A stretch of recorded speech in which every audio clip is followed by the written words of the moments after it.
السلام عليكم، كي دايرين؟ لاباس عليكم؟ اليوم ان شاء الله غنحضر لكم مايونيز طريقه سهله ودغيا كيوجد معاكم، ان شاء الله ينجح معاكم 100% المبتدئات.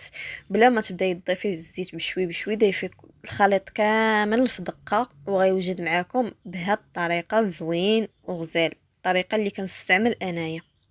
مرحبا بكم. كنحتاجو فيه بيضه واحده في حراره المطبخ، كنحتاجو فيه فص ديال الثوم واحد، شويه الملحه،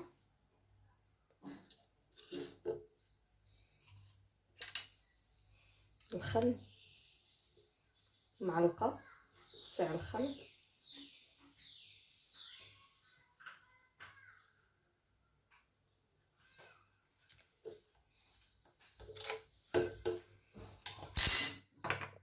كنحتاج فيه الزعتر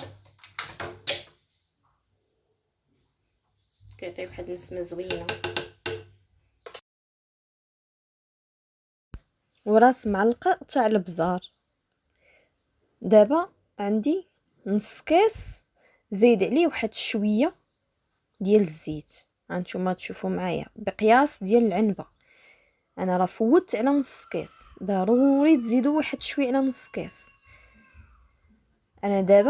انا خويتو دابا غنسد عليه وغنطحن كلشي في خطره، غير تبعوا هاد القياسات صافي غيجيكم زوين وخاتر. انا ما نقطع حتى شي حاجه، ما نقطعها، انا كلشي غير غادي نزرب كيف ما غتشوفوا معايا، غير غادي نزرب الفيديو صافي باش تشوفوا معايا النتيجه كيفاش غتصدق. ما كنبداش نضيف في الزيت بشوي بشوي، كنضيف كلشي بخطره وكنطحن، راه كيجي زوين وخاسر وما فيه لا تماره لا والو. هانتوما غتشوفوا معايا وكيجي بهذاك النكهه ديال الزعتر والثومه، راه كيجي زوين بيه.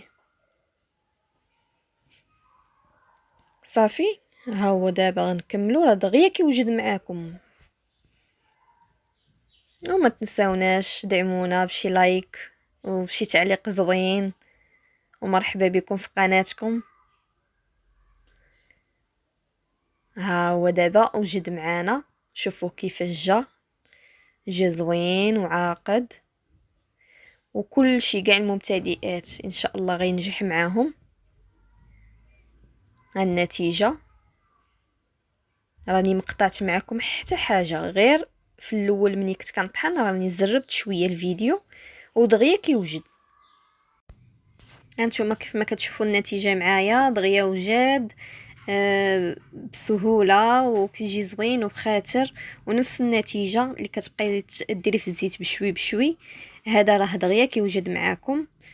وشي كومونتير زوين، هادشي اللي كنتسالكم البنات، ومرحبا بكم.